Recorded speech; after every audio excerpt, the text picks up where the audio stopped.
Merhabalar, kanalıma hoş geldiniz. Bugün sizlerle yine Arya Lara Tasarım imzalı farklı bir tasarımla karşınızdayım. Gerçekten çok severek hazırladığım bir çanta oldu. Eniyle, boyuyla, duruşuyla, tarzıyla gerçekten kalıp gibi çok şık, çok tarz bir çanta hazırladık. Yine yaparken şekillendirdiğim, böyle aklıma gelenleri eklediğim bir çanta oldu. Ben bu çantada ayarlanabilir, şöyle kendinden böceli bir deri sap kullandım. Siz dilerseniz örgü sap da takabilirsiniz bu çantaya. Hemen şöyle göstermek istiyorum. Kutu formunda çantamız. Bakın içini açtığımızda yine kalıp gibi bir astarımız var. Görüyorsunuz. Yine bunu da nasıl yapıldığını size göstereceğim. Videonun içinde bulabilirsiniz. Bakın yine her zamanki gibi tertemiz, ağız kısmı düz, çift kattan çalışılmış bir cebimiz. Kumaş olarak yine dak keten kullandım. Çok seviyorum bu kumaşı. Gerçekten biraz bütçe anlamında yüksek fiyatlı oluyor ama kalınlığıyla, dokumasıyla, tok duruşuyla çantaların içine çok yakışan bir kumaş diyebilirim. Ve çalışanlar için, özellikle acemiyseniz, astar konusunda böyle yeni başlayanlardansanız bu kumaş sizin için çok ideal. Çünkü bu kumaş şöyle söyleyeyim, çalışması çok kolay bir kumaş. Kalın olması, tok duruşlu olması çok daha rahat dikmenizi, dikişlerinizin daha güzel görünmesini sağlıyor. Dediğim gibi ince kumaşlara göre bu tarz kalın kumaşlarla çalışmak sizin için çok daha kolay olacaktır diyorum. Gördüğünüz gibi bir tane dikilebilir mıknatıslı çıt çıtlardan kullandım. Bir tane böceli deri sap kullandım.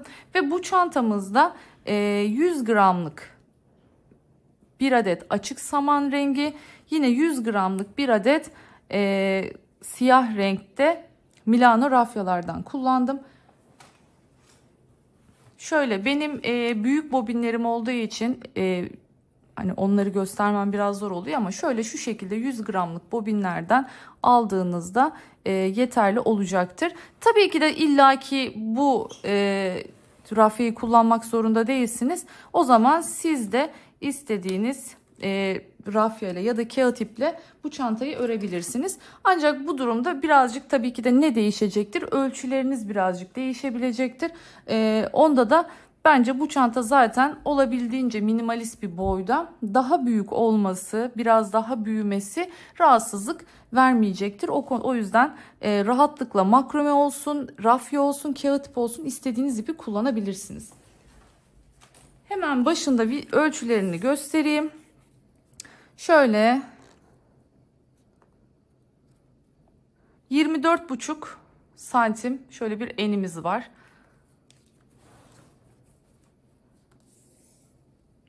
18 santim bakın yüksekliğimiz var. Şöyle bir 5,5 santimde derinliğimiz var. Yani çantamızın derinliği şu şekilde bir 5,5 santim kadar. Şuradan da göstereyim.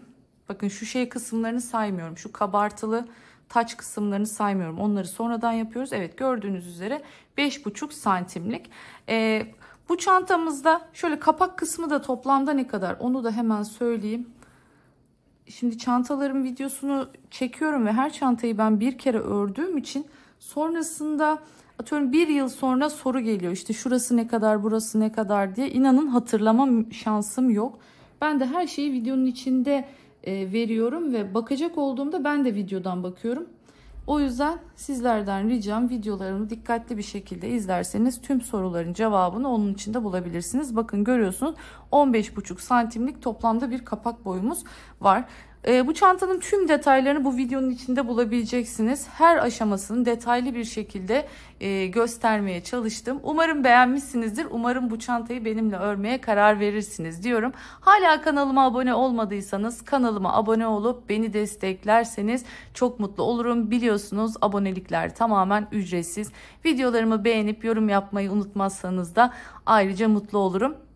Bu arada şunu da söyleyeyim. Zil butonunu da aktif hale getirirseniz yeni paylaştığım çantaların bildirimleri size düşecektir. Böylelikle paylaştığım videolardan haberdar olabilirsiniz diyorum. Ve hazırsanız bu güzel çantayı örmeye başlayalım. Evet, ilk olarak parçalarımızı hazırlayarak başlayacağız. Bu görmüş olduğunuz bakın gövde parçalarını ben önceden hazırladım. Şimdi nasıl yaptığımızı size anlatacağım.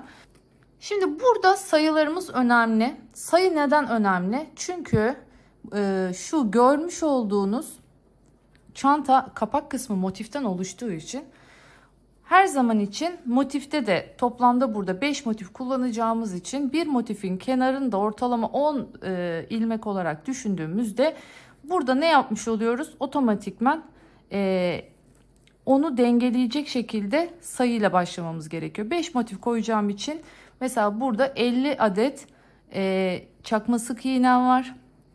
Burada en kısmında 10 tane çakma sık iğnem var. Bu şekilde yapıyorum. Şu şekilde bakın. Sıra sayısı vermek burada mantıklı değil. Çünkü önemli olan burada şu şekilde bakın şöyle çeviriyorum.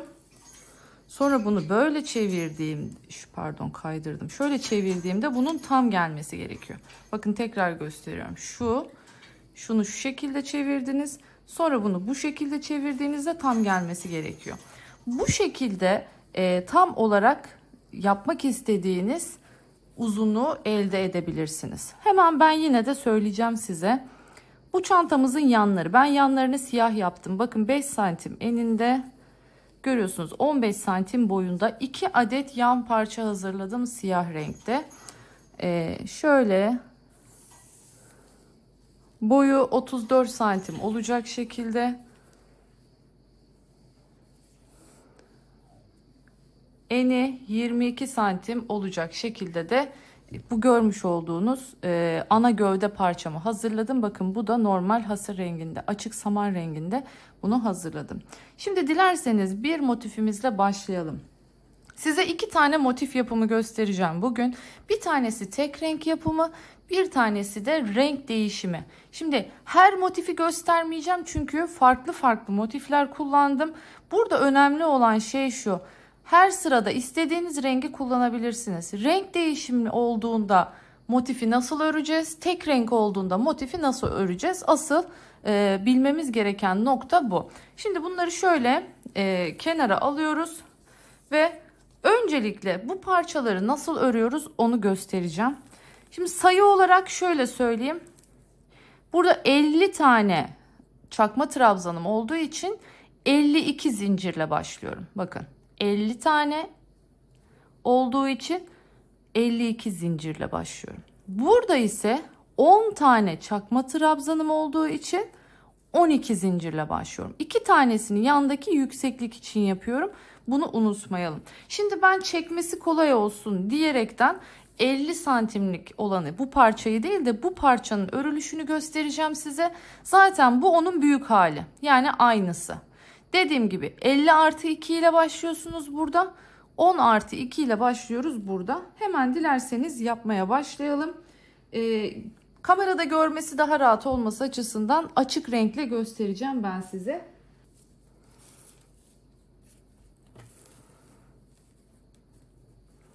Şöyle dursun parçalarımız. Hemen zincir çekerek başlıyorum. Bakın şu şekilde bir tutuyorum önce. Bir tane çektim.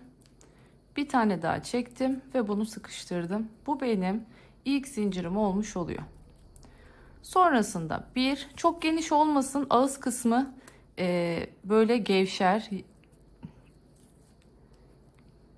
Böyle verevli durur, ağız kısmı geniş durur. O yüzden çok gevşek yapmıyoruz. 4, 5, 6, 7,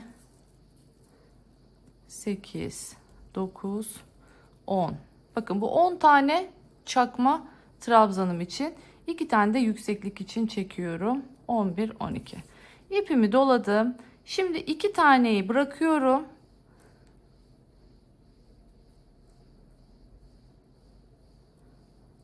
Evet. Bakın 2 taneyi bıraktım. O üçüncüyü zincirin içine girdim. Tığımın üstünde 3 tane var. Üçünü birden toparlıyorum. Tığımı doluyorum. Hemen yanındaki zincirin, bakın zincirin arkasına batıyorum her zaman. altı düzgün olsun diye. Üçünü bir çekiyorum. Tığımı doluyorum. Hemen girdim.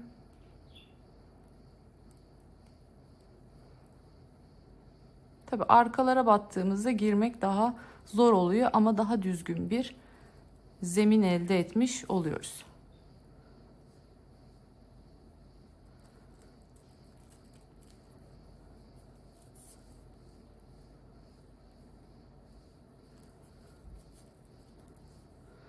Evet.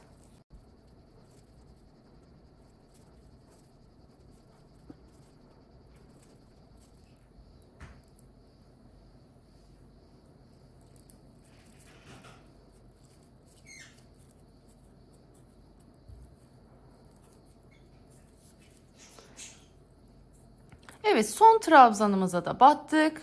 Şimdi yine 2 zincir çekiyorum. Dönüyorum. Görmüş olduğunuz gibi bakın şöyle baktığınızda tepedeki V'ler, evet şu tepeye giriyorum. İlk birinciden başlıyorum batmaya. Bakın şu tepedekilere battığımızda şurada bir çizgi oluşmuş oluyor. Şu görmüş olduğunuz çizgi hattı bakın şu görüntüyü veriyor bize sürekli.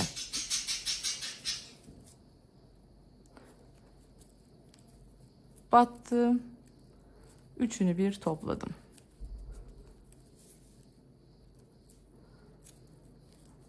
Şimdi bu şekilde istediğim yüksekliğe gelene kadar devam edeceğim.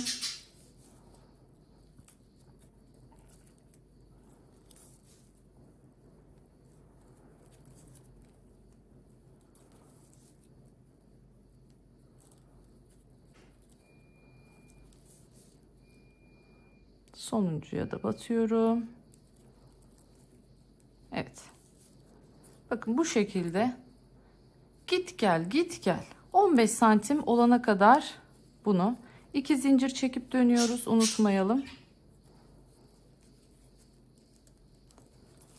Anlaşıldı diye düşünüyorum.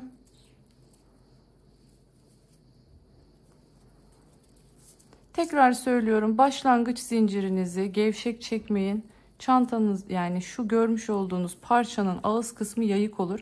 Bakın ben ne kadar sıkı çektiğim halde ona rağmen bile hafif üst sıraya göre bir tık daha böyle gevşek oluyor şu taban kısmı. Ona dikkat edin.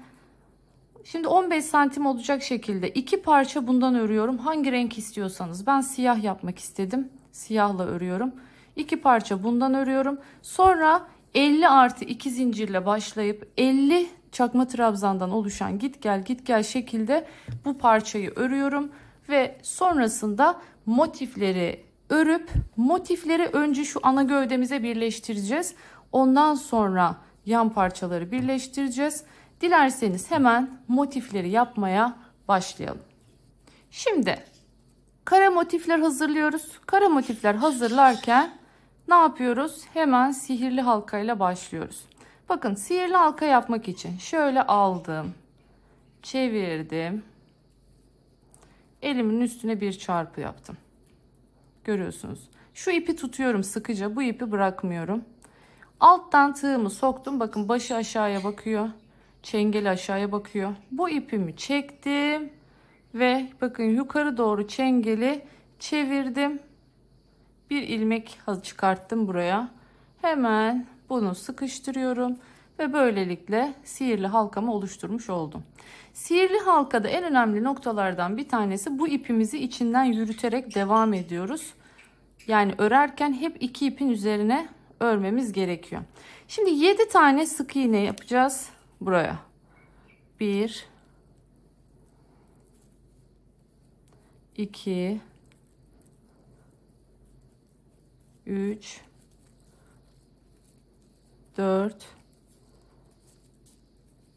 5 6 ve 7.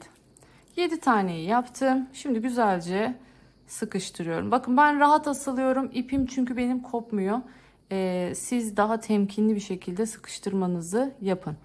Şimdi 7 tane yaptım ama aslında benim 8 taneye ihtiyacım vardı. Şimdi buraya ilmek kaydırma ile birleştirdiğimde aslında ben orada 8. ilmeği oluşturmuş olacağım. İlmek kaydırma sayesinde.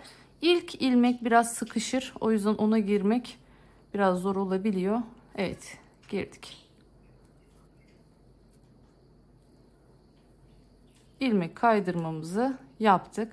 Şimdi bakın, ilmek kaydırmayı yaptığım ilmeği de sayıyorum. Burası 1, 2, 3, 4, 5, 6, 7. Bir de ilmek kaydırma 8 tane olmuş oldu. Şimdi bir zincir çekiyorum.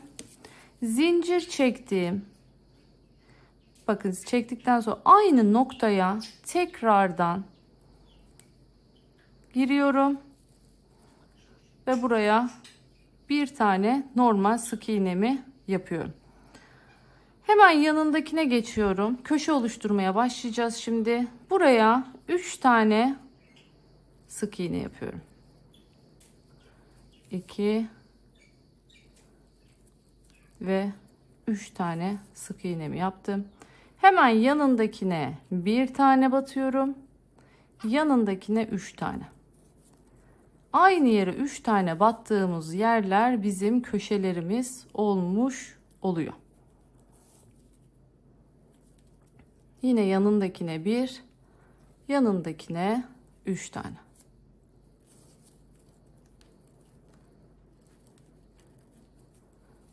Hemen yanındakine 1, yanındakine 3 tane.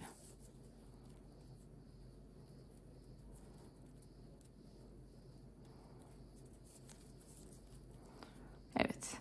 Şimdi bu şekilde köşeyi tamamlamış olduk. Şimdi bir üst sıraya geçeceğiz. Bir üst sıraya geçerken buraya ne yapmamız lazım? Şöyle ilmek kaydırmayla birleştik. Bakın bu bunun tepesi olmuş oldu. Görüyorsunuz. Yani şu ilmekle şu aynı sık iğnenin. Şimdi bir zincir çekiyorum. Aynı noktaya tekrardan batıyorum. Şu artık bakın üçlü köşeleri takip edeceğiz. Üçlü köşenin tam ortasındaki yer şurası. Benim hep üçlüleri yapacağım yer. Onun dışındaki yerlere tek öreceğiz. Bakın geldim tam köşeye. Buraya 3 tane yapacağız.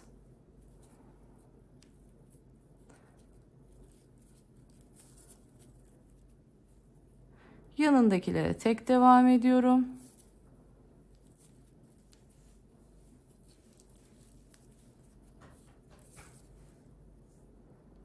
Şimdi buraya 3 tane.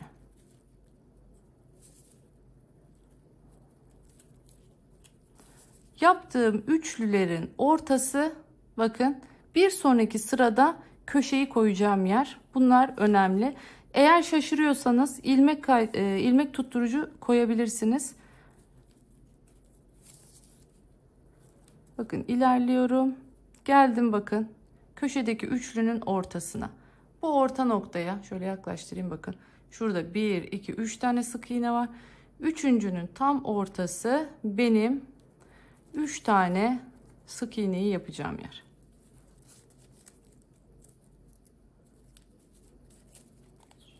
Evet, yaptım 3 taneyi.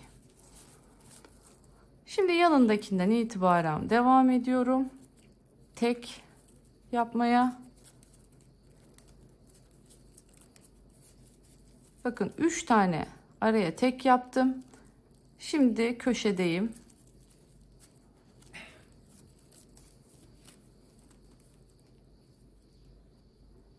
Geldik aynı yere. Şimdi üçüncüyü de yaptım. Sıradaki yere normal, bakın bu şekilde battı. Şimdi burada önemli olan nokta ne? Şuna çok dikkat edin. Bakın köşelerin arasında 3 tane ilmek vardı. Her köşenin arasında 3 ilmek vardı. Şimdi bir ilmek burada var. Zaten 2 ilmek de burada var. Yani bitmiş. Bakın şu araya yapmıyorsunuz bu ilmek kaydırmanın. Şöyle göstereyim. Bakın 1, 2 tane burada var. Bir tane burada var. Toplam 3 tane. Şu araya yapmıyoruz. O bizim ilmek kaydırmamız Ona yapmayacağız. Evet. Şimdi yine bir zincir çektim. Yukarıya çıktım. Şunu da hatırlatayım. Bakın benim kullanmış olduğum rafe ince olduğu için bu ilmek kaydırmalar dikkat çekmiyor ve ben kolayca bu yöntemle çıkıyorum. Ama eğer sizin ipinizde bu ilmek kaydırmalar gözünüze batıyorsa her zaman yapmış olduğumuz, hani şöyle uzatıyoruz, arkadan ilmeği çekip de yeni ilmek çıkartıyoruz ya, o yöntemle ilerleyebilirsiniz. Bakın aynı yere ben tekrardan girdim. Hemen yanındakine girdim. Yanındakine girdim. Ve yine bakın köşedeki üçlünün ortasına geldim. Buraya 3 tane yapıyoruz.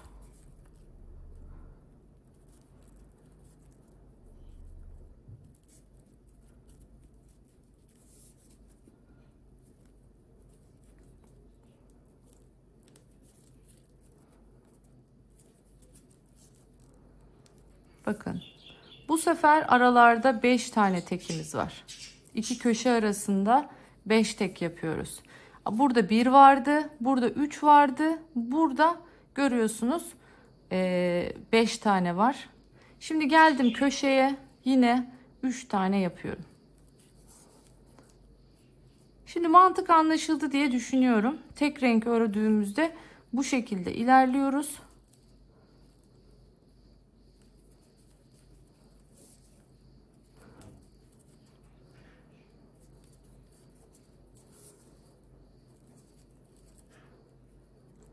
O dediğim araları saymanızda avantajı şu.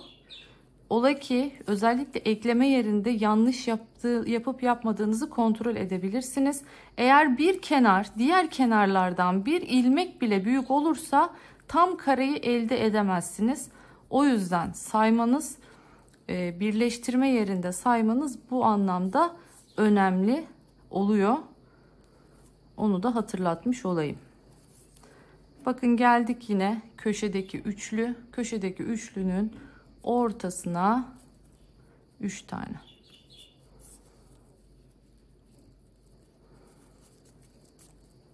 Bakın geldik şimdi yanındakine tek, yanındakine tek.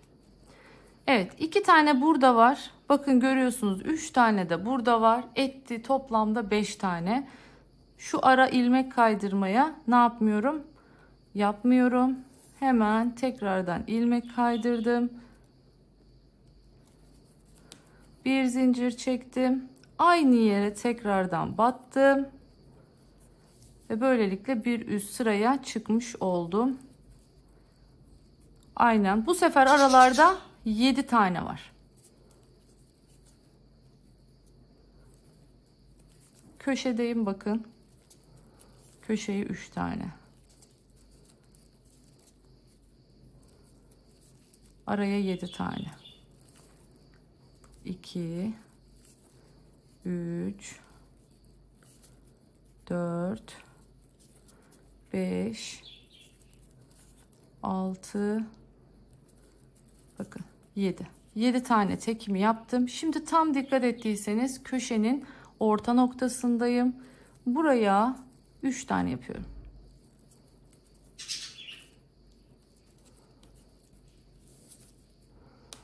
Şimdi 1 2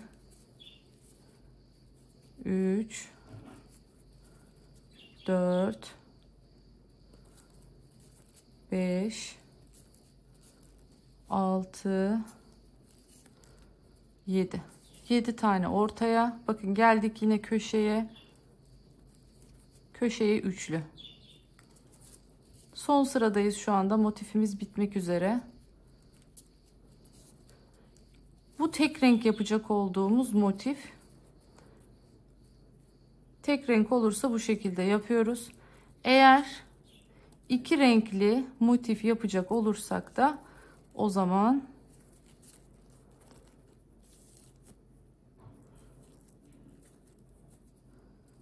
farklı bir yöntem kullanacağız. İpleri hiç koparmadan iki renkle nasıl motif yapıyoruz onu göstereceğim.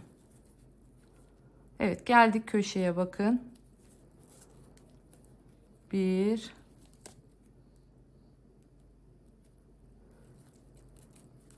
2 ve 3. Şimdi aradaki tekteyim. 2 3 taneyi yaptım. Bakın 4 tane de zaten burada vardı. Toplam 7 tane oldu. Şimdi burada artık ipimi kesiyorum.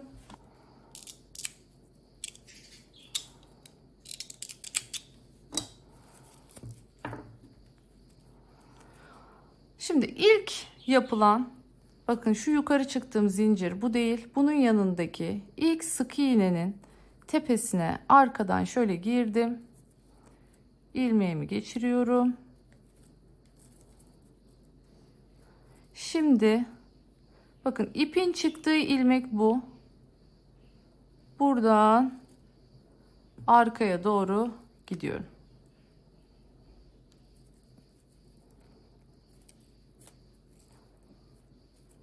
Evet. Bakın bu şekilde düzgün bir ağız birleştirmesi yapmış olduk. Bu bizim yapmış olduğumuz kare motifimiz. Şimdi iğne ile ipimizi içeri doğru, bakın şöyle sık iğnelerin arasından ilerliyorum.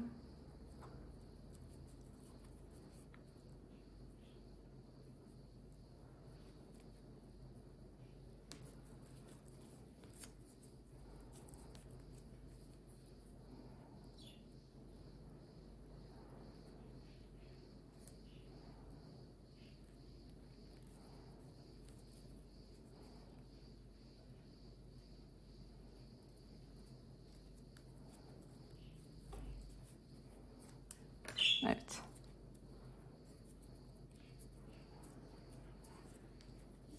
Şimdi aynı işlemi şu başlangıçta kullanmış olduğum sihirli halkadaki ip için de yapacağım. Bunun için ipin geldiği taraf bakın burası. Şimdi aynı halkanın içine şöyle çok az daha ilerleteceğim.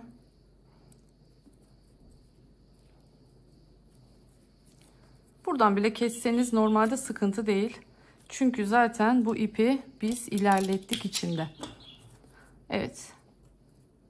Şimdi tek renk motiflerimizi bu şekilde hazırlıyoruz. Kare motiflerimizi. Şimdi geldik çift kat motifi nasıl yapıyoruz? Çift renk motifi nasıl yapıyoruz? Renk değişikliğini nasıl gerçekleştiriyoruz? Hemen onu göstereceğim. Dilerseniz şimdi o motifimizi de yapalım. Sonrasında ben size tüm motiflerimizin bitmiş halinde hangi şekillerde değişiklikler yaptım, farklı kombinasyonlar oluşturdum. Onları göstereyim. Siz de kafanıza göre, beğeninize göre dilediğiniz motifleri hazırlayabilirsiniz burada. Motifler tamamen size kalmış. Ama dediğim gibi boyutları şu şekilde küçük motifler hazırlıyoruz kapak için. Dilerseniz hemen çift renkli motif nasıl yapılıyor onu da yapalım. Ondan sonra artık çantamızın büyük bir kısmını halletmiş olacağız. Şimdi bir sihirli halka yaparak başlıyoruz. Bakın bu şekilde parmağıma çarpı şeklinde geçirdim. Bunu tutuyorum. Bunu asla gevşetmiyorum, bırakmıyorum. Alttan girdim. İpi çekip bakın çevirdim ve yukarıya sıkıştırarak bakın bu şekilde sihirli halkamı oluşturmuş oldum. Şimdi bunun içine 7 tane yapıyoruz. Aslında ihtiyacım olan 8 tane ama ilmek kaydırma ile birleştireceğim için 8.'yi bana ilmek kaydırma zaten vermiş olacak. Evet. 4 oldu. Bir yandan sıkıştıralım şöyle. 5 oldu.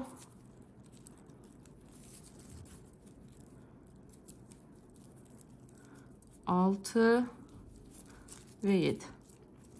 7 taneyi yaptım. Şimdi güzelce sıkıştırıyorum. Dediğim gibi tekrar hatırlatıyorum. Benim ipim yeterince sağlam. Yani gerçekten asla kopma yapmıyor. O yüzden rahatlıkla asılıyorum. Ama siz Daha narin bir iple çalışıyorsanız daha yavaş yavaş yapmanızı tavsiye ediyorum. Şimdi şurada ilk yaptığım sık iğnemin tepesine, o birazcık sıkışmış. Şöyle bir iğne ile yerini belli edeyim.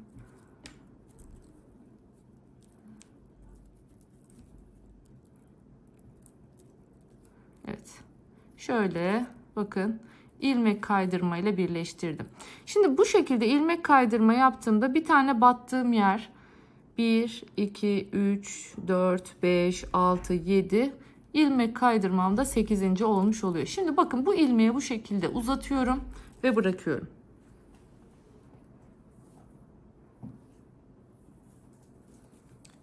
Geliyorum. Bu ip koparmamak için yaptığım bir yöntem. Dilerseniz siz her seferinde ipi kopartıp yeniden de başlayabilirsiniz. Şimdi bakın, en son ilmek kaydırma yaptığımın bir öncesinden şöyle giriyorum. Siyahla başlıyorum. Bakın şöyle bir sıkıştırdım. Bu benim buradaki sık iğnem yerine geçecek. Biraz sonra dönüp dolaşıp bunun üzerine ilmek kaydırma yaptığımda bu da bir sık iğneye dönüşmüş olacak. Şimdi buraya bir tane yaptım. Şimdi ipimi içinden yürüteceğim bir taraftan. Sıradakine geliyorum. Sıradakine 3 tane yapıyorum. 1 2 ve 3 tane yaptım. Şimdi bu ipi arkada bırakıyorum. Bakın, şu bir önceki ilmeğim vardı ya, bunu arkada bırakıyorum. Şu da ilk başta ilmek kaydırmayla yaptım. Dilerseniz bunu burada sıkıştırıp koparabilirsiniz. Dursun, ben ipleri en son temizliyorum. Şimdi devam ediyorum. Bakın, batıl ilmek kaydırmayı yaptığım yere giriyorum. Buraya da bir tane. Hemen yanındakine geçtim. 3 tane. 1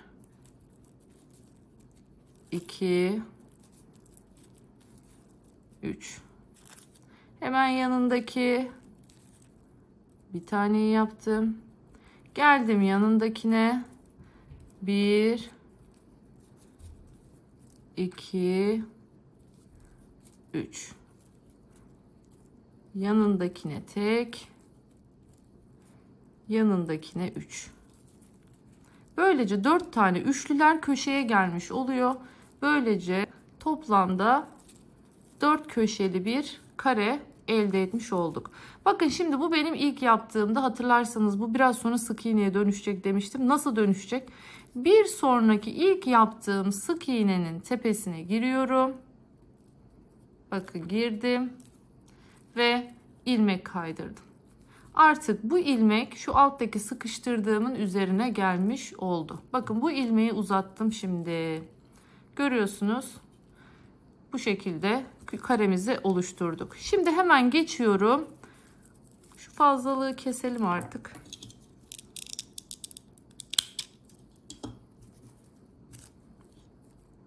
Şimdi bakın, buna geçeceğiz. Bu renge geçeceğimiz için hemen hizasından bu ilmeği çekiyorum. Yukarıya. Şimdi bunu sıkıştırıyorum.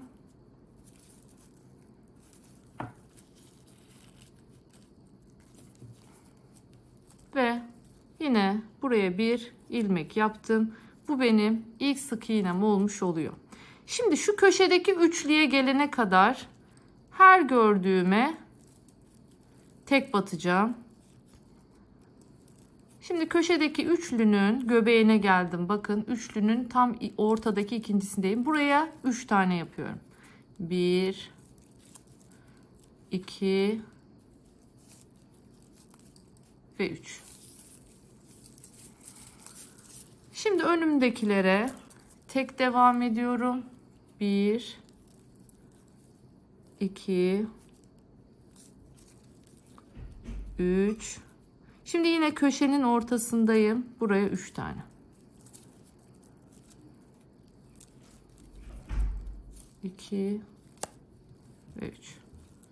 Şimdi geldim, devam ediyorum. 1 2 3 tane. Neredeyim? Bakın köşedekinin ortasındayım. Şimdi buraya aynı yere 3 tane yapıyorum. Yine köşeyi oluşturuyorum. Aynı dikdörtgen tabanda olduğu gibi. Evet. Şimdi devam ediyorum. 1. Şimdi ikinciyi bakın en son yaptığım ilmek kaydırma olan yere yapıyorum.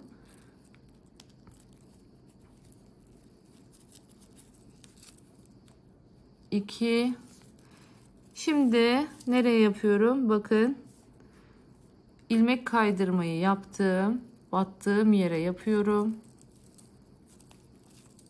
3. Geldim köşeye. Şimdi köşeye 3 tane.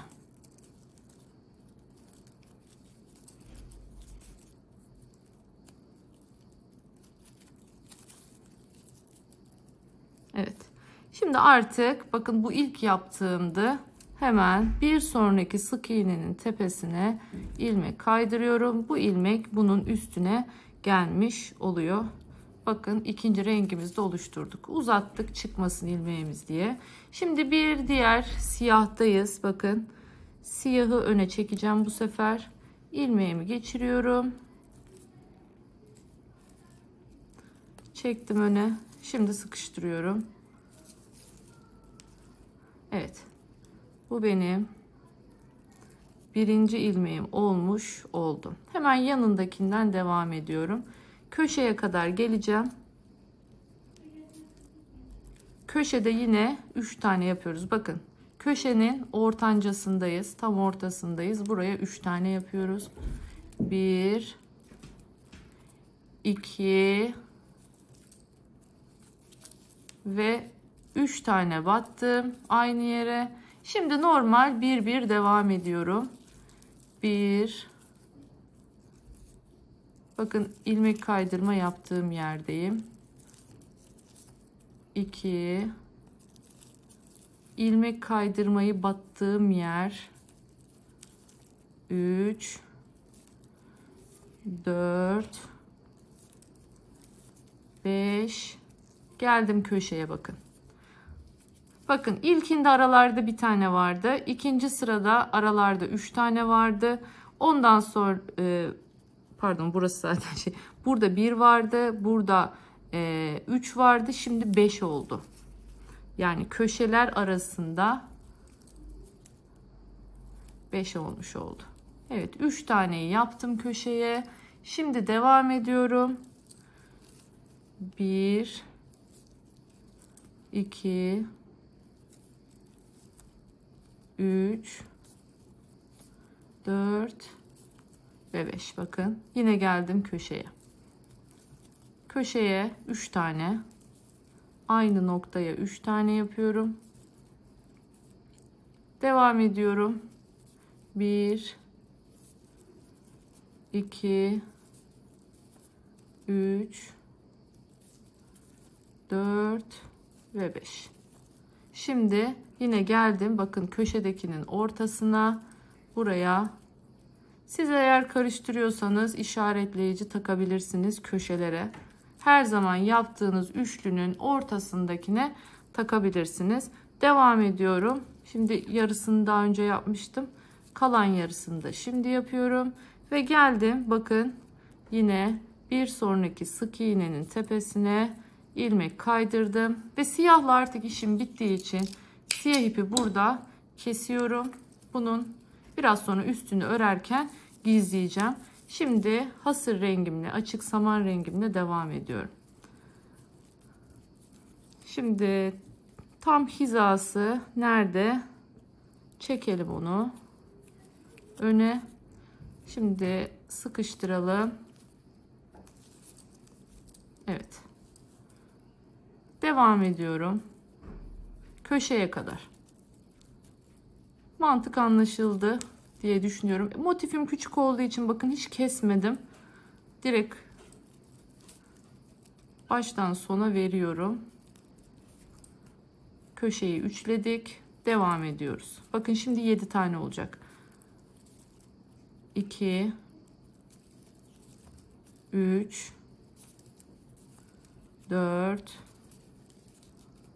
5 6 ve 7. 7 taneyi yaptım. Köşeye şimdi 3 tane. Evet. Geldik yine 7 tane. 1 2 3 4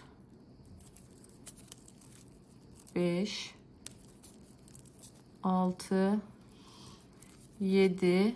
Şimdi geldik köşeye 3 tane.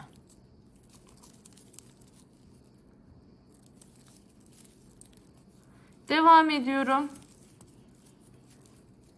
1. Bunu renk geçişli motiflerde kullanabilirsiniz. İpi koparmak istemediğiniz zamanlarda. 3. Devam ediyorum. İlmek kaydırdığım yer 4. Battığım yer 5. 6. Bir yandan bakın ipimi alttan devam ettiriyorum. Böylece gizlemiş oluyorum onu da. Evet, geldik yine köşeye. Buraya 3 tane yapıyoruz. 1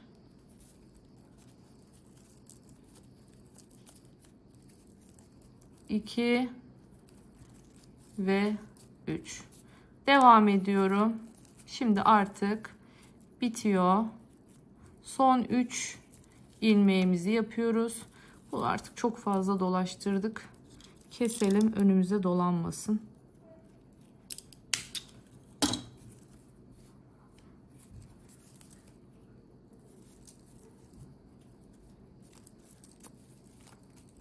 Evet. Şimdi artık burada kesiyoruz ve bitirişimizi iğne ile yapacağız. Bakın sonrasındaki ilk sık iğnenin tepesine girdim. İlmeğimi geçirdim. Şimdi ipin çıktığı yer, bakın burası. İpin çıktığı yerden arkaya dönüyorum. Ve bu şekilde bitirmiş oldum.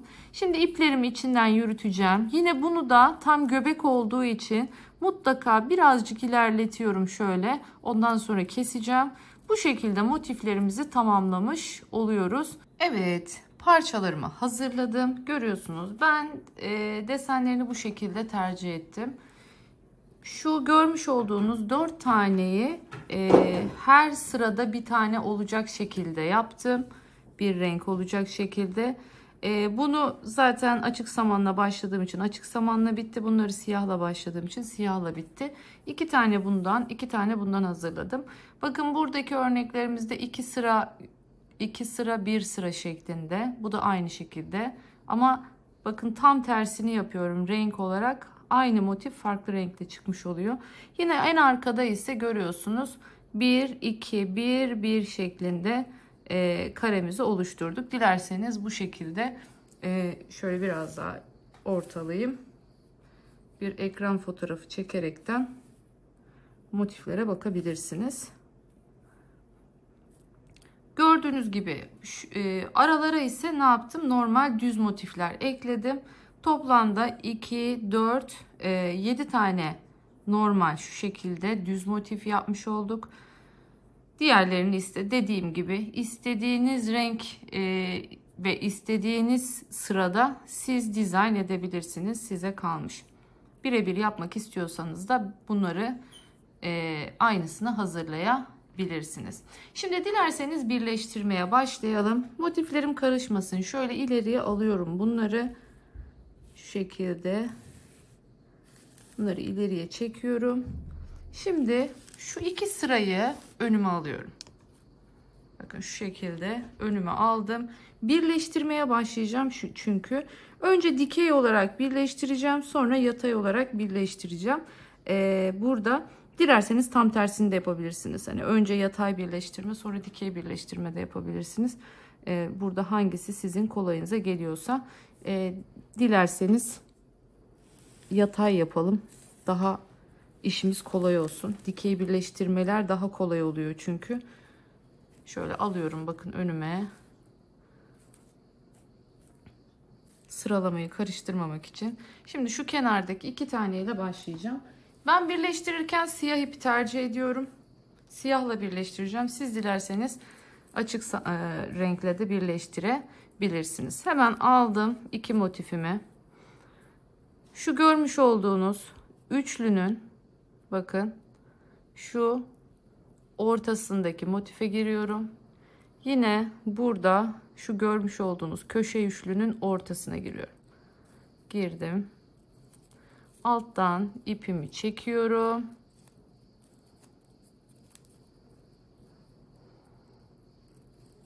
Şimdi sıradaki 1 2. Bakın yine aynı şekilde tek loblarından birbirine bakan tek loblarından giriyorum ve ilmek kaydırıyorum. Alttan ipimi çekip sıkıştırdım.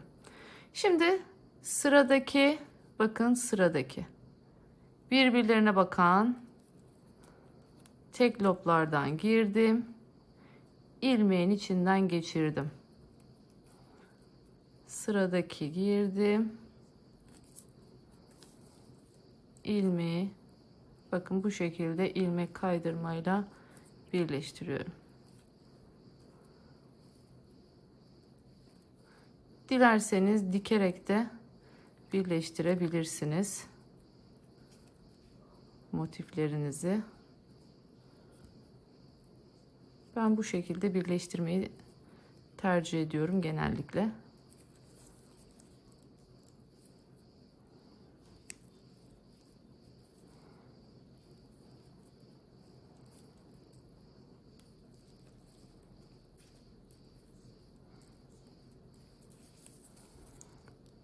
Şimdi yeni motife nasıl geçeceğiz?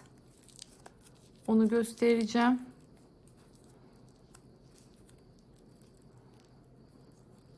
Bakın son noktaya geldik. Köşe. Bir bundan, bir buradaki köşeden yine birer tane aldım. Bir ondan, bir ondan geçirdim. İlmek kaydırdım. Bir zincir çekiyorum. Her zamanki gibi kasma yapmaması açısından. Geliyorum bakın sıradaki ikiliye. Şimdi bu ikisini alıyorum elime. Yine bunun köşesi. Yine bunun köşesi. Geçirdim ilmeklerimi. Bakın bu şekilde birleştirdim.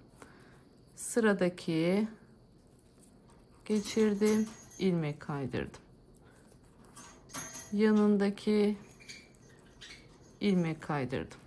Şimdi bu şekilde bu görmüş olduğunuz 5 tane motifi yan yana ekliyoruz. Sıra sonuna geliyorum, ipimi kopartacağım. Tekrardan şu görmüş olduğunuz sırayı yapacağım. Sonra dikeyi yaparken tekrardan göstereceğim. Burada neyi göstereceğim? Şu kısmı nasıl yapıyoruz? Yani bu zincirli olan kısmı birleştirmeyi nasıl yapıyoruz? Burada nasıl bir yol izleyeceğiz? Onu göstereceğim. Motiflerimizin kasmadan birleşebilmesi için. Şimdi yatay birleştirmeleri yapayım. Dikey birleştirmeyle devam edelim. Evet, gördüğünüz üzere bütün parçaları birleştirdim. Şimdi dikey birleştirmeyi göstermek için bir tarafını bıraktım. Şimdi burayı birlikte birleştireceğiz.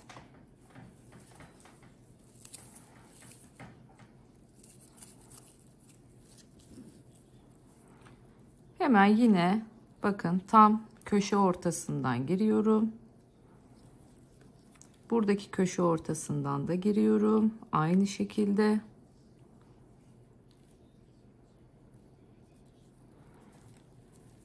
Ve ikisinin içinden ilmeğimi çıkarttım. Şimdi hemen yan ilmeğe giriyorum. Alttan ipimi çektim. Bunu bunun içinden geçirip ilmek kaydırıyorum. Şimdi sıradaki devam ediyoruz.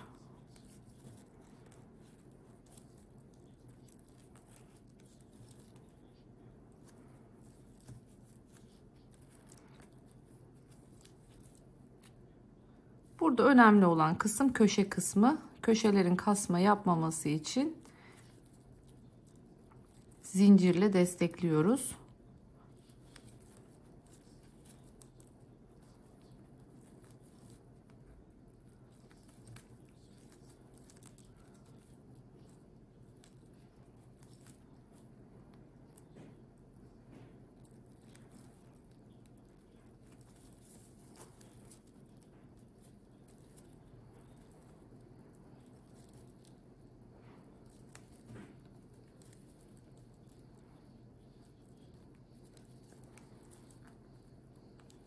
Evet, sonuncuyu da birleştirdim. Şimdi burada bakın şu iki parçanın ortasındaki boşluktan girip ipimi çıkartıyorum oradan, bakın. Bir ilmek kaydırma, yani aslında bir zincir yapıyorum. Şimdi bir sonraki boşluktan giriyorum. Yine bunun üzerinden bir zincir çekiyorum.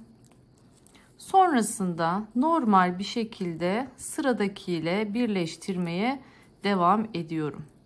Bakın böylelikle şu köşemizde hiçbir şekilde kasma olmadan birleştirmiş olduk. Şimdi ben geri kalan kısmı devam edeceğim sıra sonuna kadar. Aynı işlemi tüm köşelerde yapıyorum.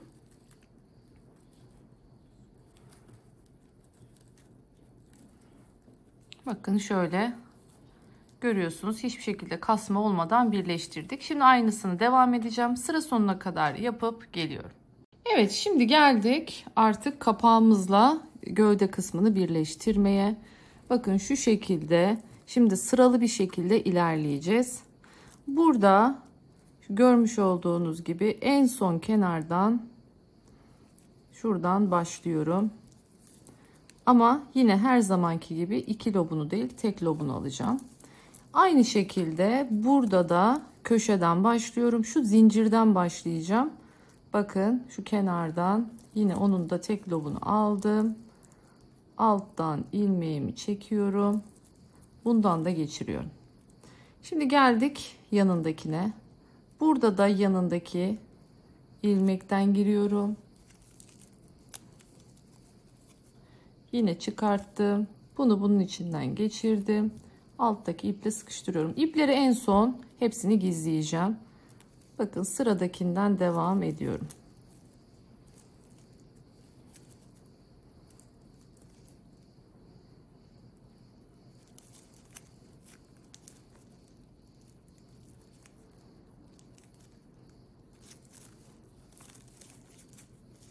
Sayıyı birebir yaptıysanız siz de aynı şekilde birebir birleştirebilirsiniz.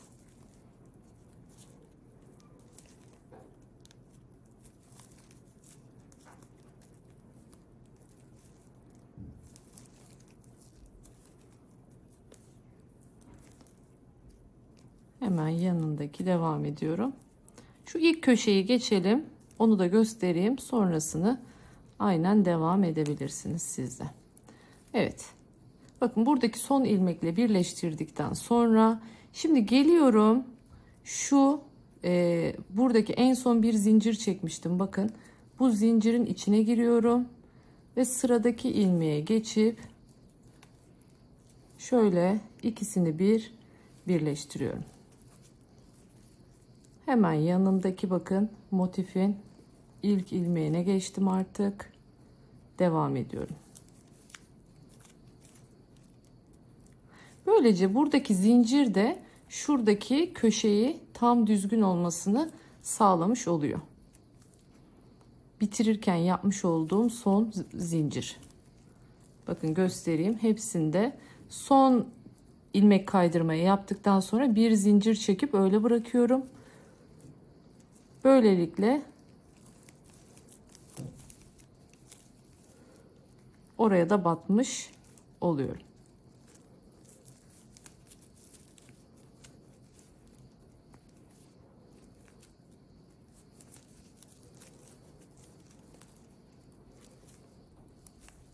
Şu köşeyi de son kez göstereyim.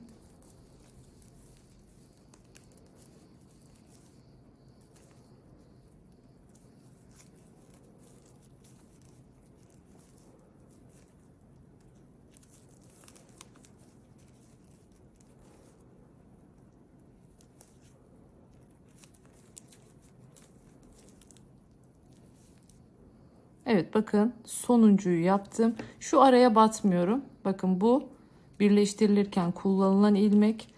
En son yapılan sık iğneye batıyorum. Ve sonrasında bu zincirin içine giriyorum. Bakın buradaki zincir siyah, birleştirme yaptığım zincir. Aynı şekilde buradaki sıradakine giriyorum. Şu ipi de alta sokalım şöyle, üstte kalmasın. Evet, ilmek kaydırıyorum ve yandaki sık iğne ile devam ediyorum. Evet, bu şekilde hemen birleştirip bitirip geliyorum. Evet, şimdi sıra sonuna kadar geldim. Şimdi bu şekilde bir döneceğim etrafını. Dönerken şöyle bakın, sıradaki ilmeğe hemen bir sık iğne yaparak başlıyorum. Öncesinde şöyle bir zincir çekelim. Şu çukur noktaya bir yalancı trabzan yapmak istiyorum. Bir yandan da seviye eşitlemesi yapacağız burada.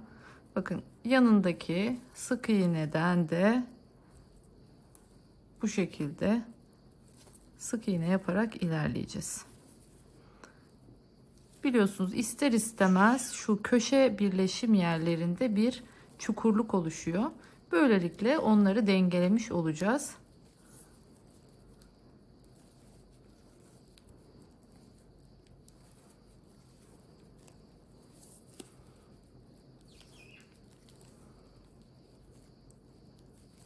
Evet.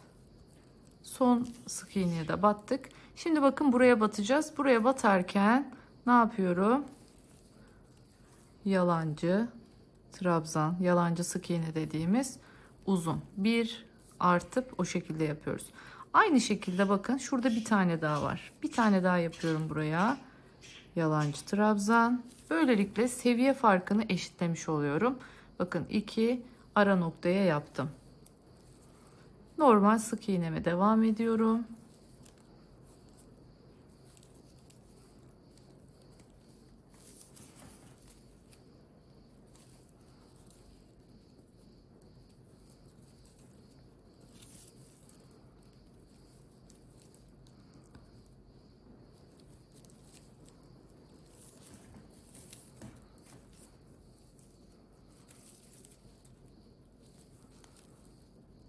Bakın son sık iğnem, buna da battım.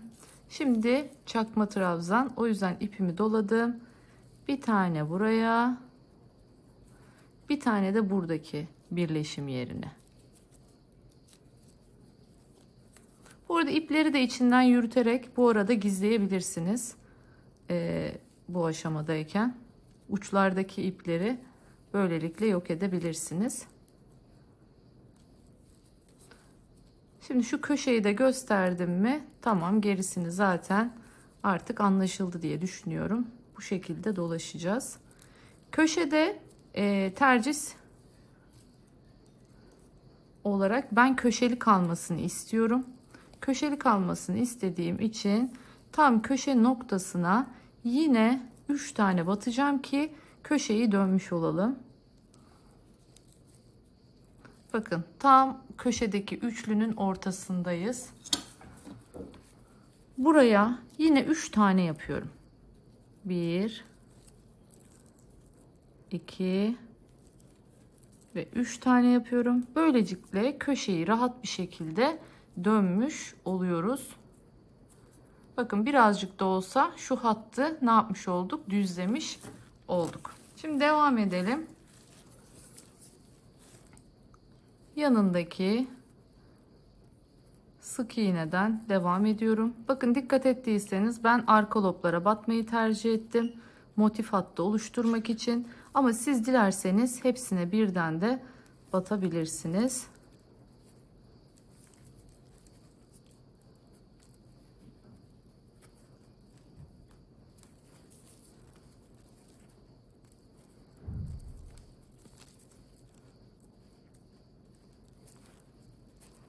Evet. Şimdi sıradaki bakın yine çakma trabzan yapacağım yer. Bir daha doladım. Bakın bu sefer de bu boşluğa yapıyorum. Buraya da çakma trabzan. Şimdi buradan sonra normal sık iğne.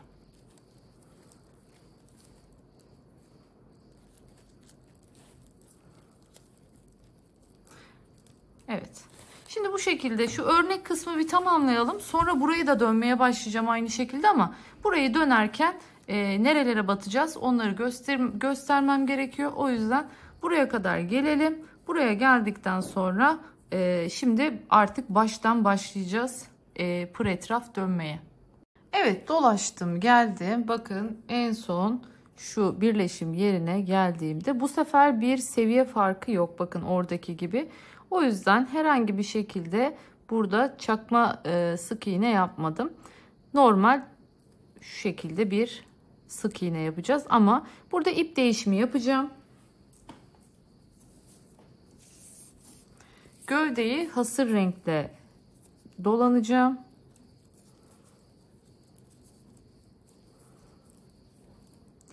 Şu ikiliyken bunu hasır iple çekiyorum. Böylelikle renk değişimini gerçekleştirmiş oluyorum. Şimdi o ipi orada bırakalım.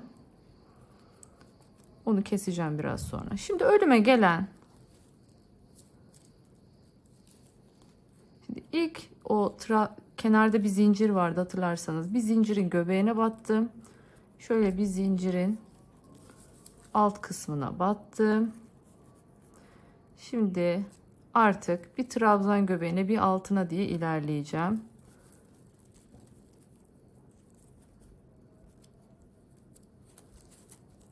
İpimi de içinden bu şekilde gizledim. Bakın bu şekilde bir trabzanın göbeğine şu şekilde bir altındaki boşluğa bir göbeğine bir birleşim hattı bakın. Bu şekilde ilerliyoruz.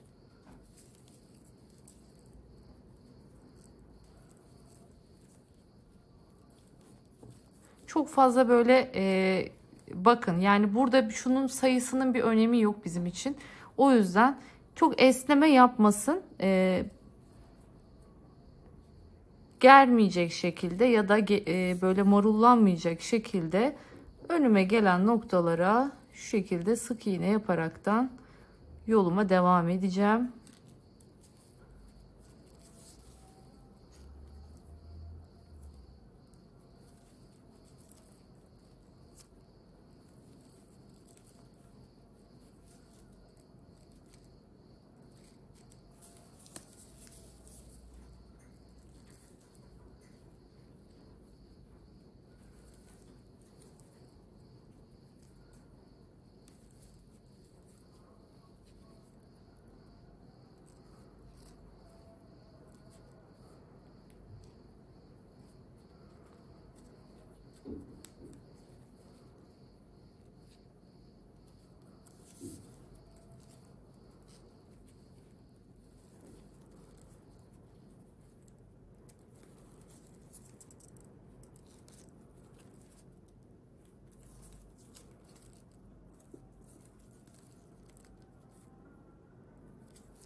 Evet.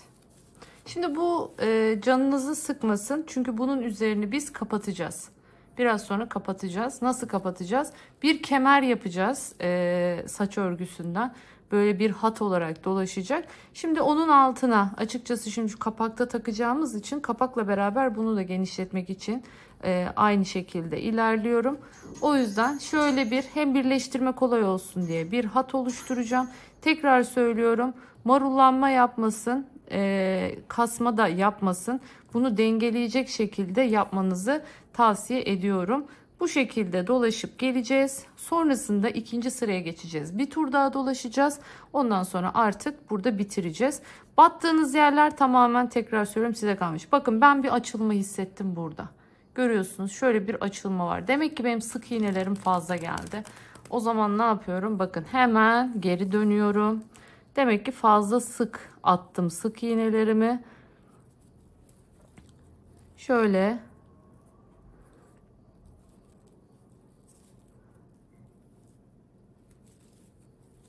birer tane ortalarına ataraktan deniyorum şimdi. Her şeye bir tane. Her trabzan sırasına bir tane atıyorum bakın şu anda. Çok fazla sıkmadan.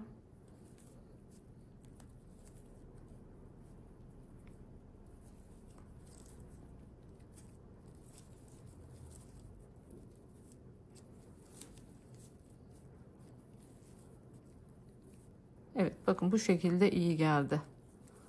Görüyorsunuz. Evet. Herhangi bir şekilde açılma yapmadan her trabzan sırasına bir tane yapmamız yeterli oluyor. Bu şekilde iyi geldi. Şimdi bu yöntemle dolaşıp hemen geliyorum. Evet şimdi dönüp dolaşıp geldim. Bakın yine eklem yerindeyim.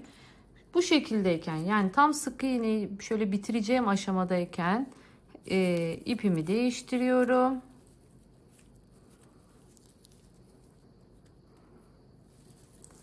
Renk geçişini bu şekilde sağlamış oluyorum.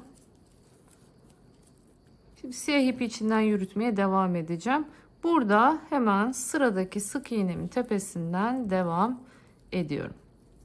Bakın bu sefer iki lobunu birden batıyorum. Tek lobla gitmiyorum.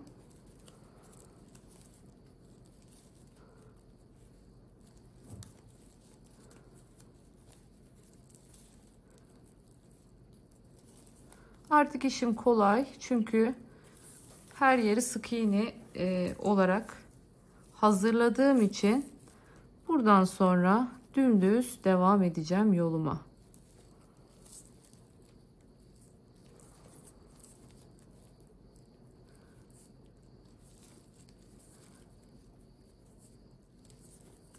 Şimdi şöyle bir detay vereyim. Diyelim ki buraya geldiniz. Şu noktaya geldiniz. Eğer ki burada hala da bir derin çukurunuz varsa, bir çukurluğu hissediyorsanız o zaman ilk sırada çakma trabzan yaptığınız yerlere tekrardan çakma trabzan yapabilirsiniz. Ama bakın ben o şekilde bir şey görmüyorum artık. Buna gerek yok.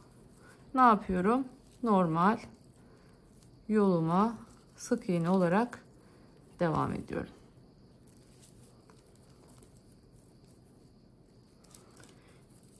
Şimdi hiçbir değişiklik yok. Yine buraya geleceğim. Yine burada ipimi değiştireceğim. Normal açık saman rengime geçeceğim. Bakın bu şekilde ikinci sırayı da dolaşıyoruz. Köşeye geldiğimde tekrardan aynı noktaya şu köşedeki üçlünün şu ortasındakine 3 tane batacağım. Böylelikle yine köşeyi oluşturmuş olacağım. Dediğim gibi bir tur daha bu şekilde dolaşıyoruz, geliyoruz. Artık ondan sonra normal kenar birleştirmelerine geçeceğiz. Kenarlarını birleştirmeden önce ya ancak şunu söylüyorum. Bütün parçaları ütülüyoruz. Milano rafya kullanıyorsanız mutlaka düşük ayarda ve bezle ütüleyin. Çünkü yapışma yapıyor. Naylon içerikli olduğu için. Burada şimdi bütün parçalarımız bu şekildeyken ütüledikten sonra mutlaka astarınız için çizimlerinizi yapın. Parçalarınızı kesin. Daha önce bu tarz çantalar çalıştım. Astarlamalarını o çantalarda göstermiştim. Yine bunda da astarları hazırladıktan sonra gösteririm monte etmeden önce. Ama dediğim gibi astar kalıplarımızı parçalarımız bu şekilde açık haldeyken alıyoruz. Buna göre astar parçalarını kesiyoruz. Sonra birleştirdiğimizde astarı da yine aynı şekilde birbiriyle birleştirdiğimizde tam bir şekilde daha rahat bir şekilde ölçü almış oluyorsunuz. Dilerseniz bu şekilde ağız kısmı siyah, gövde kısmı saman rengi olmak üzere bir sıra daha dolaşıyorum, geliyorum. Ondan sonra dediğim gibi ütü, astar kesimi ve sonrasında birleştirme ile birlikte olacağız. Evet, şimdi parçalarımız bakın hazır. Ütüledik.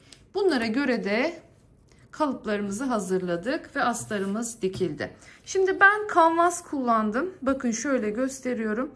Kanvası böyle hafif içinden ölçüsünü alıyorum. Şöyle dikeceğim yeri de hesaplayaraktan. Kanvasları önce şöyle bakın büyük bir dikdörtgen şeklinde yaptım. Sonra kumaşı gayet normal böyle kıvıraraktan kanvasla birlikte tutturuyoruz. Böylece bakın tertemiz bir astarımız olmuş oluyor. Şu şekilde tam orta, yani şöyle söyleyelim, çantamızı şöyle kapanacağını düşünürsek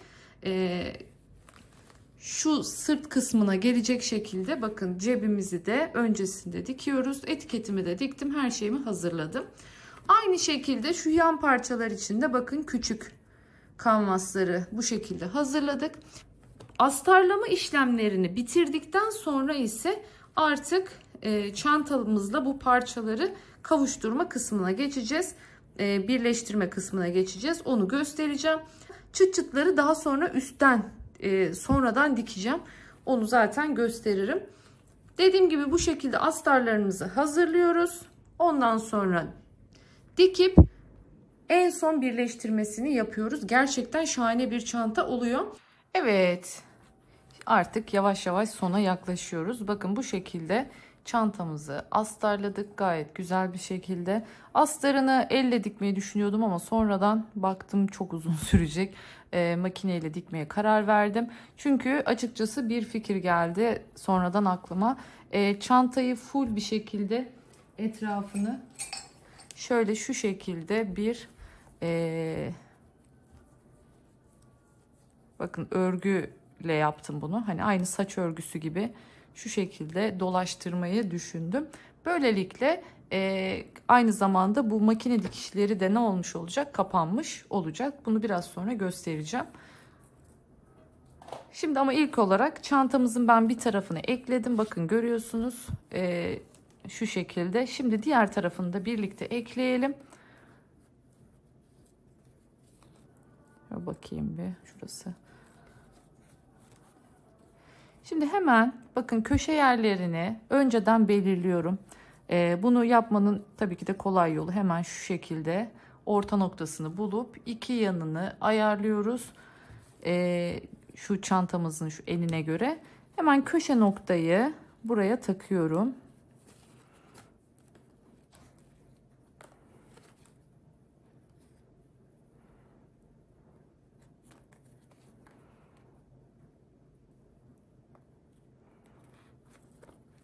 Tekrar şöyle işte teyit edelim bir.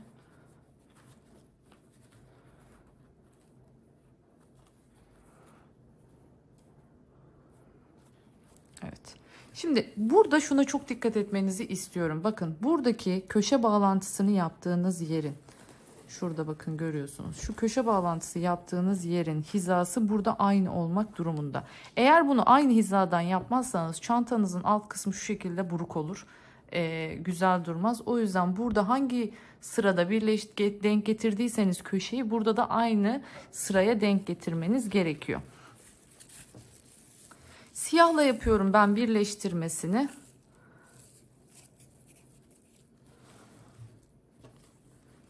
Şöyle burada şuna dikkat edeceksiniz. Şimdi bu şekilde birleştirmiyoruz. Bu şekilde birleştirirsem sık iğnelerimin yüzü yanda kalır. O yüzden ne yapıyorum? Ben buradan birleştirmeye başlıyorum. Şu şekilde. Bakın. Çantanından birleştiriyorum her zaman için. Diğer tarafını da aynı şekilde yaptım. Böylelikle bakın şu sık iğnenin yüzü çantanın ön kısmına denk gelmiş oluyor. Yine aynı şekilde burayı da takalım. Bu köşeyi de geçirelim.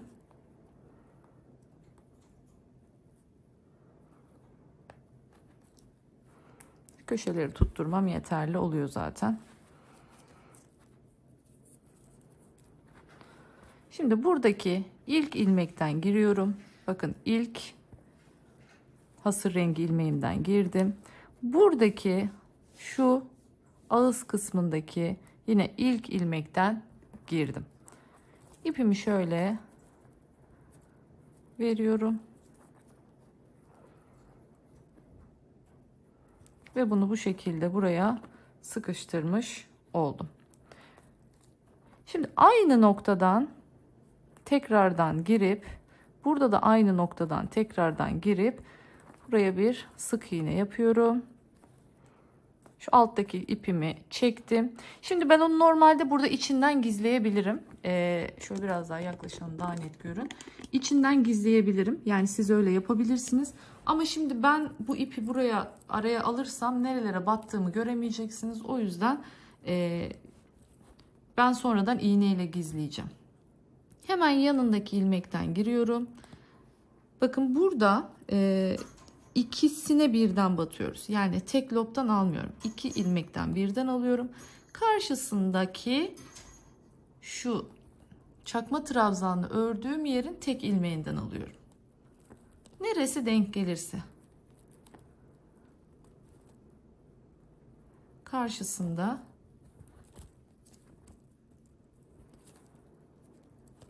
neresi gelirse oraya batıyorum.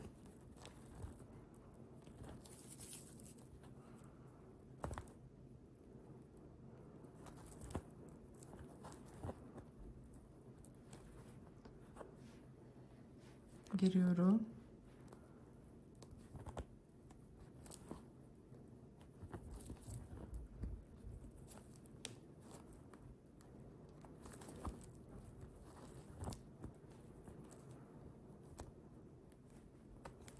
Böyle kapağı da astarladığımız zamanlarda en kolay astarlama yöntemi bu. Yani parçaları ayrı ayrı astarlayıp sonrasında astarı gösterdiğim kısmı kaçıranlar için kanvas kullandım ben bu çantada. Siz dilerseniz keçe de kullanabilirsiniz. Evet. Anlaşıldı diye umuyorum. Bakın bu şekilde köşeye geleceğim. Yine aynı şekilde bu kenarı dolaşacağım. Buraya kadar geleceğim ve buraya geldikten sonra şu artık şurada bitireceğim. Ağız kısmını tersten geleceğim. Şuradan bir ters sık iğne dolaşmak istiyorum ağız kısmına. Ama onu dolaşabilmem için bu tarafa gelmem lazım. Buradan gelemem. Sonra buradan bir ağzını ters sık iğne ile dolaşacağım. Ve biraz önce göstermiş olduğum şeyi hazırlayacağız. Pır etraf dolaşacağız şimdi onu dikerekten. Gerçekten çok şık duracak onunla beraber. Bakın kalıp gibi görüyorsunuz.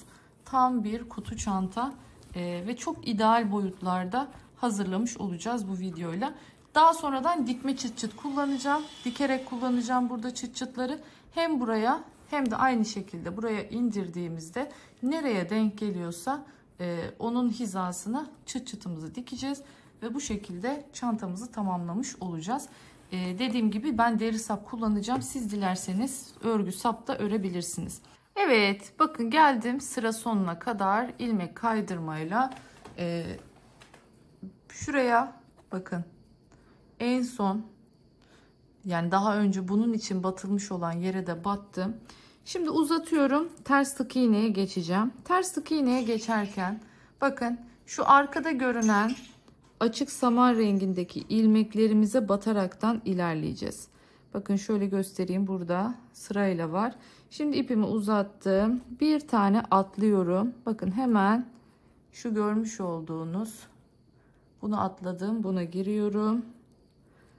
İpimi çektim. Uzattım. İkisini bir topladım.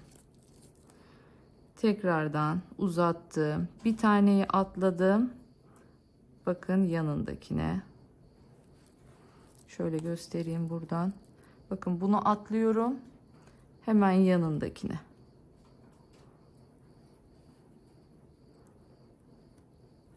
Şöyle. Bakın görüyorsunuz, girdim. İpimi alttan çektim. Uzattım. Sıkıştırdım. Bu şekilde bir atlayaraktan yolumuza devam ediyoruz.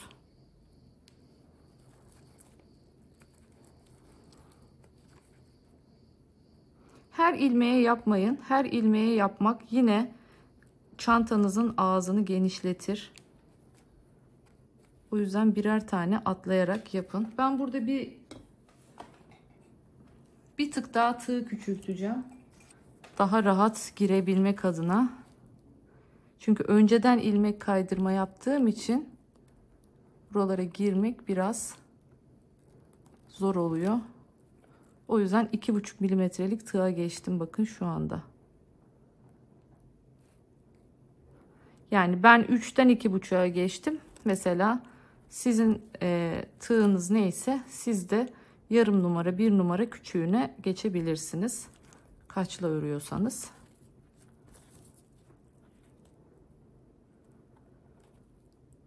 Anlaşıldı diye düşünüyorum. Şöyle bakın.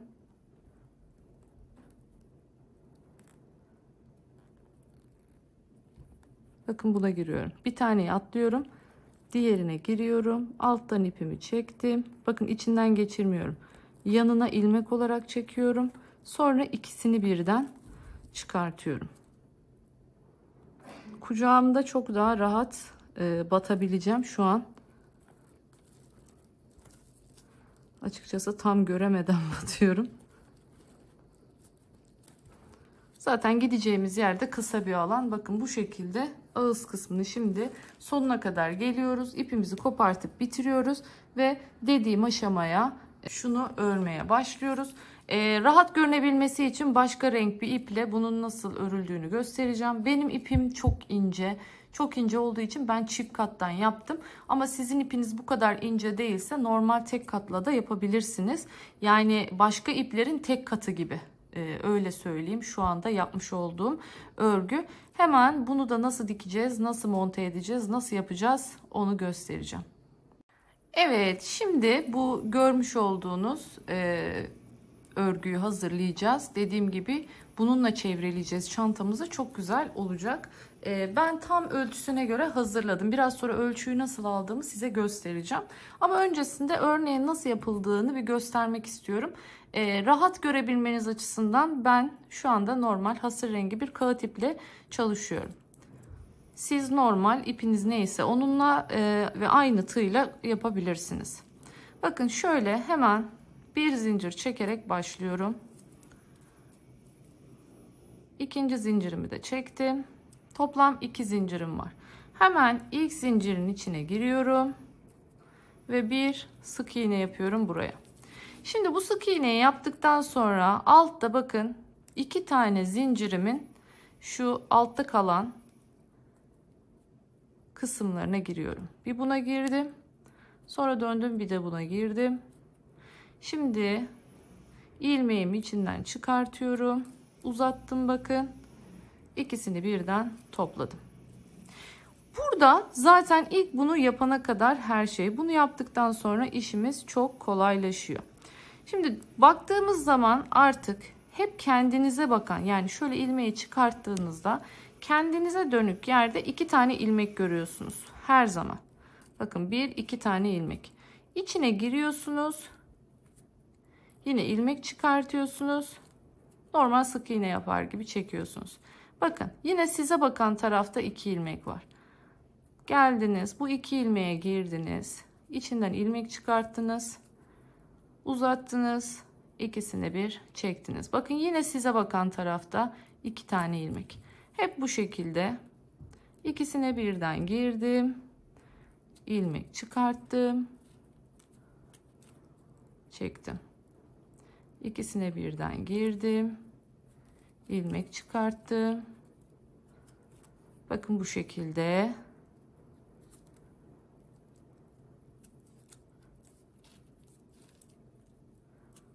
Devam ediyoruz.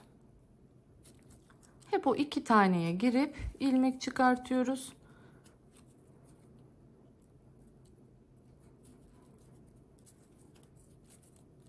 Onlar hep sizden tarafta oluyor.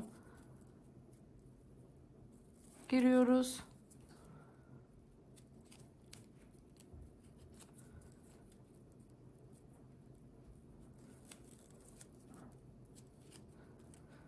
Evet. Böyle döne döne istediğimiz uzunluğu gelene kadar öreceğiz. Peki bunu ne kadar öreceğiz? Hemen ona gelelim. Şöyle ölçümüzü nasıl alıyoruz? Şimdi ilk olarak şuradan başlayacağım ben bunu dikmeye. Şuradan başlayacağım. Şu şekilde dolanacağım kenardan. Dikerek şöyle çevirelim. Buradan devam edeceğim yoluma. Şöyle kapağın kenarını dolanacağım. Şimdi benim metre olarak şu an ölçü vermemin pek bir anlamı yok. Neden derseniz, çünkü bu benim ördüğüm çantanın en boy oranına göre. Yani sizinkisi eliniz, ipiniz değiştiğinde ölçüleriniz de ister istemez değişecek. Bundan dolayı da sizin şu hazırlayacak olduğunuz, şu an bakın benim hazırladığım, sizin de hazırlayacak olduğunuz bu tacın boyu değişecek. Bakın bilerek ben şurada bıraktım. Dikmeye başladıktan sonra ipte bıraktım ucundaki, isteğe bağlı. Eksik çıkarsa biraz daha örerim.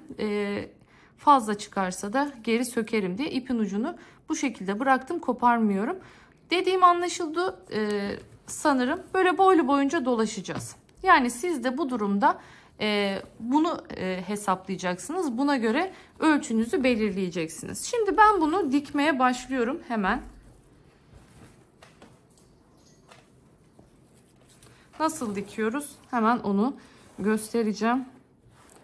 Şuradan başlayalım. Bakın burası ilk başlangıç kısmımız. Ben bunu daha sonra gizleyeceğim.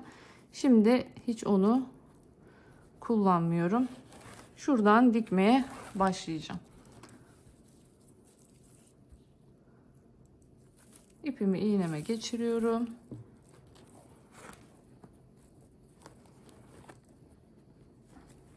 Şimdi burada önemli olan nokta şu. Biliyorsunuz içeride astarımız var. Astar kumaşına girmememiz gerekiyor. O yüzden şunu bir şuraya çekelim tığla. Bakın şuradaki.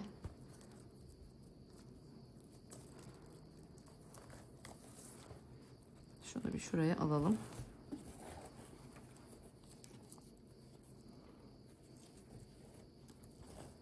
Evet, şimdi buradan başlayacağız. Şöyle girdiğimde, bakın aşağıya çıktığımda, eğer ki bakın örgüden çıkarsanız sıkıntı değil, ama ola ki kumaştan çıkarsanız sıkıntı. Burada dikkat edeceğiniz şey şu. Burada girdiğinizde bakın şöyle çıkacağız. 2 ileriye. Yani sadece örgüden, bakın şöyle aldık. Hemen örgüden 2 ilmek öteden çıkacağım.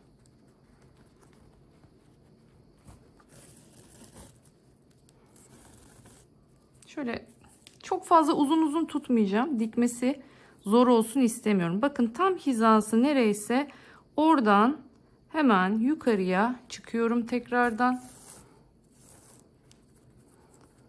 Şimdi buradan ipin arasından geçiyorum. Önce bir üstten, çünkü örgüm bozulsun istemiyorum. Altından giriyorum. Hemen bakın şu bir sonraki orta noktadan şöyle alta geçiyorum. Bakın yine hizası 2 sonrası görüyorsunuz. Hemen buradan 2 sonrasından tekrardan çıkıyorum. Şimdi bu bizim için önemli. Dediğim gibi, çünkü alttan astarı delmememiz gerekiyor. Bu şekilde dikerek ilerleyeceğiz yolumuza. Aynı ipimizle diktiğimiz için de hiçbir şekilde bakın belli olmuyor zaten. Bakın şöyle çıktık.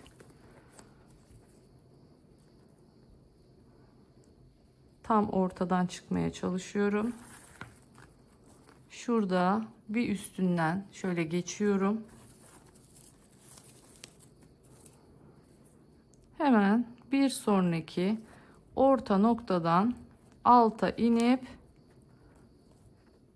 burada da karşısı bakın 2 sonrası Yani her bir dikişin arasında görüyorsunuz 2 ilmeğimiz var. Şimdi bu şekilde bütün çantayı dolaşacağız. Yani bu yöntemle bütün çantayı dolaşacağız. Hep aynı hizadan battığımız için de bu da aynı hizadan devam etmiş olacak. Bakın bu şekilde bir taç şeklinde dolaşacağız bütün çantamızı. Dilerseniz böyle bunu biraz daha şöyle ben kenara yaslamak istiyorum derseniz şu aradan da dikebilirsiniz. Yani şöyle göstereyim hemen. Bakın biz bir sık iğne beriden dikiyoruz ya, siz şuradan da dikebilirsiniz. Tam şuradan dikerseniz şuraya da böyle güzelce bunu yaslatmış olursunuz. O şekilde de dikebilirsiniz. Onu da söylemiş olayım. Evet, şimdi ben komple dikiyorum, geliyorum. Artık ondan sonra sapını dikeceğim. En sonunda çıt çıtını taktık mı çantamızı bitirmiş olacağız. Evet, çantamızı artık bitirdik, tamamladık. Bakın şöyle göstermek istiyorum. Bunlar dikmeli çıt çıt olduğu için normal sonradan üstünden 4 köşesinden tutturdum. Bunu da aynı şekilde burayı dikerken siyah ipi, rafyayı, burayı dikerken ise gördüğünüz üzere hasır rengi rafyayı tercih ettim belli olmasın diye. Şunu da söylemeden geçmeyeyim. Şunu dikerken dikkat ediyoruz, bakın. Şu astardan çıkmıyoruz ama hem bu görmüş olduğunuz rafyayı hem de altındaki kanvasımız vardı ya kullandığımız, o kanvasımızı tutturuyoruz. Siz de eğer kanvas kullandıysanız kanvas, keçe kullandıysanız keçe, neyse onu mutlaka tutturun ki bu böyle havada kalmasın. Şimdi şöyle gösteriyorum. Ben bu şekilde ayarlanabilir, kendinden böceli diye geçiyor. Bu şekilde deri sap kullandım. Bu görmüş olduğunuz kısımları normal iğneyle çarpı şeklinde dikiyorsunuz. Zaten iplerinizi de normal gizliyorsunuz. Ben rafyanın kendisiyle diktim. Bakın rafyam sağlam olduğu için, ama sizin sonuçta kullandığınız rafya başka olabilir. O zaman mutlaka daha sağlam bir iple, kağıt ip olabilir, işte makrome tarzı ip olabilir ya da deri dikme ipleri gibi naylon iplerle dikerseniz daha sağlam olacaktır. Şunu mutlaka söylemeden geçmeyeceğim. Bu çok önemli. Bu tarz böceli çantaları diktiğinizde şimdi sadece burayı dikerseniz ve bırakırsanız buraya kadar bu sap aşağıya doğru iner ve bu sürekli buradaki iplere yük biner. Şimdi ne yapıyoruz? Bakın gördüğünüz üzere tam şu halkanın olduğu, şu derinin olduğu kısımdan mutlaka şuradan ip geçirerekten içinden dikiyoruz ve böylelikle bakın şu kısmını da sabitliyoruz. Yani inip aşağıya inen kalkan kısım sadece bakın halka kısmı olacak. Metal kısmı olacak. Deri sabit kalacak. Böylelikle hem çok daha güzel bir görüntü elde edeceksiniz hem de daha sağlam olacak. Dediğim gibi bu iplere yük binmemiş olacak bu şekilde. Görüyorsunuz astarımızı önceden yaptığımız için şöyle kalıp gibi bir kutu çanta elde etmiş oluyoruz bu şekilde. Şöyle kapatalım. Gerçekten o kadar güzel oldu ki. Yani tam tamına bakın, tam üst kısımdan başlıyor motiflerimiz. Kapak kısmı, şuradaki şu dalgayı istesem yok edebilirdim ama benim daha çok hoşuma gitti. Bakın dikkat ettiyseniz şöyle geliyor, orta kısım şu şekilde iniyor. Bu kısım böyle geliyor. Bu benim daha çok hoşuma gitti. Eğer siz bunu da sizin de böyle bir durum oluştuysa ve bundan hoşlanmadıysanız, o zaman şu kısmı dikerken şu hazırlamış olduğumuz çerçeve vardı ya diktiğimiz. Onu dikerken mesela biz burada ortadan dikiyoruz ya, bir sık iğne ortadan dikiyoruz. Siz onu dikerken mesela uç kısmından şuraya geldiğinizde uç kısmından dikmeye geçerseniz o zaman bu biraz daha aşağıya inecektir. Burası daha düz olacaktır ama ben şu formu sevdiğim için bu şekilde bıraktım. Onu da söylemiş olayım. Son derece kullanışlı, çok ideal büyüklükte. Bakın çok ideal gerçekten. Yani içine hem her şeyinizi sığdırabileceğiniz kadar büyük ama böyle hemen böyle o küçük, böyle çarşıya, pazara, işte dışarıya çıkacağımızda böyle kolumuza takacağımız o çantalardan birisi oldu. Ama taktığınızda inanın şöyle bir dönüp bakılacak bir çanta. Bir kere farklı, hiçbir yerde yok. O anlamda gerçekten çok seviyorum bu tarz tek çantaları yapmayı, tasarım çantaları yapmayı. Tekrar hatırlatmak istiyorum.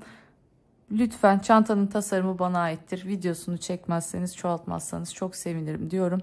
Ve buraya kadar sabırla beni dinlediğiniz için, benimle eğer bu çantayı ördüğünüz için çok teşekkür ediyorum. Hala kanalıma abone olmadıysanız kanalıma abone olup beni desteklerseniz çok çok çok sevinirim. Tekrar hatırlatıyorum, unutmayın, abonelikler tamamen ücretsiz. Bu bildirimleri açarsanız da her yüklediğim yeni videoda size bildirim gelecektir. Böylece videolarımı da takip etmiş olabilirsiniz. Yeni modellerimi sizlerle paylaşmaya devam edeceğim diyorum. Ve bir başka videoda daha görüşmek dileğiyle. Kendinize çok iyi bakın. Hoşça kalın.